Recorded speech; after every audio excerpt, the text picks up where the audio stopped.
हर कुछ महीनों में एक खबर आती है, कहीं ब्रिज गिर गया, कहीं रोड धंस गई, और हर बार सोशल मीडिया पर एक ही बहस शुरू हो जाती है। ये तो घटिया कंस्ट्रक्शन है। लेकिन क्या सच में कहानी इतनी आसान है? आज हम ना पॉलिटिक्स की बात करेंगे, ना करप्शन की। आज हम समझेंगे कि एक रोड या ब्रिज बनने से लेकर उसके फेल होने तक इंजीनियरिंग में क्या क्या होता है। सबसे पहले एक बात समझिए, कोई भी ब्रिज ऊपर से जितना मजबूत दिखता है, उसकी शुरुआत ऊपर से नहीं बल्कि जमीन के नीचे से होती है। इंजीनियर सबसे पहले सॉइल इन्वेस्टिगेशन करते हैं, क्योंकि हर मिट्टी एक जैसी नहीं होती। कहीं हार्ड रॉक मिलती है, कहीं सॉफ्ट क्ले और कहीं ढीली रेत। अगर मिट्टी की स्ट्रेंथ ठीक से समझे बिना फाउंडेशन बना दी जाए तो ऊपर का पूरा स्ट्रक्चर खतरे में पड़ सकता है। इसलिए डिजाइन की पहली लाइन कंप्यूटर पर नहीं बल्कि सॉइल रिपोर्ट से शुरू होती है। अब मान लीजिए कि मिट्टी सही मिल गई, इसके बाद फाउंडेशन बनाई जाती है। लेकिन फाउंडेशन सिर्फ कंक्रीट का एक बड़ा ब्लॉक नहीं होती। उसे इस तरह डिजाइन किया जाता है कि ब्रिज का पूरा लोड सुरक्षित तरीके से जमीन तक पहुंच जाए। अगर कहीं भी सेटलमेंट ज्यादा हो गई तो ऊपर स्ट्रक्चर में क्रैक आना शुरू हो सकते हैं।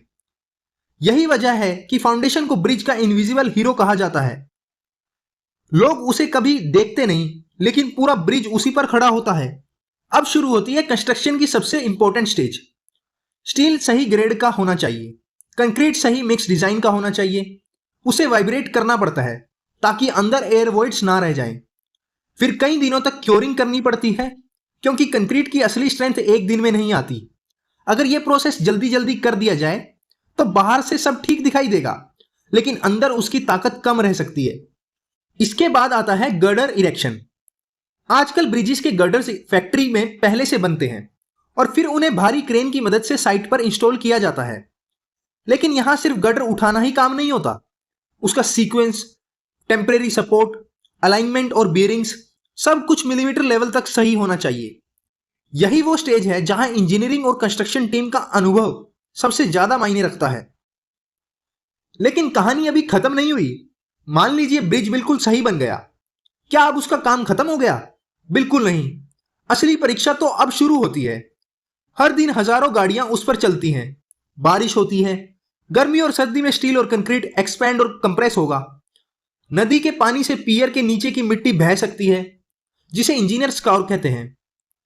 स्टील में कोरोजन शुरू हो जाता है, बेयरिंग्स घिस सकती हैं, एक्सपेंशन जॉइंट्स खराब हो सकते हैं, यानी ब्रिज हर दिन बूढ़ा हो रहा होता है।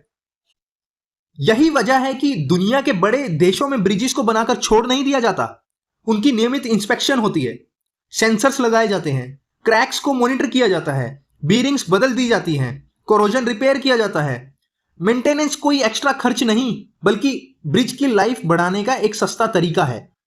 अब वापस आते हैं अपने पहले सवाल पर, आखिर रोड और ब्रिजेस फेल क्यों होते हैं? क्योंकि ज्यादातर मामलों में कोई एक वजह नहीं होती।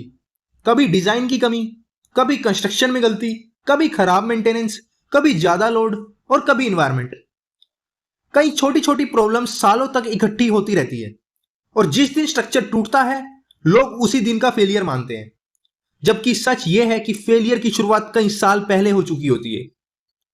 इसलिए अगली बार जब आप किसी ब्रिज कोलैप्स या फिर रोड फेलियर की खबर देखें तो सिर्फ टूटा हुआ स्ट्रक्चर मत देखिए, उसके पीछे छिपी पूरी इंजीनियरिंग जर्नी को समझने की कोशिश कीजिए।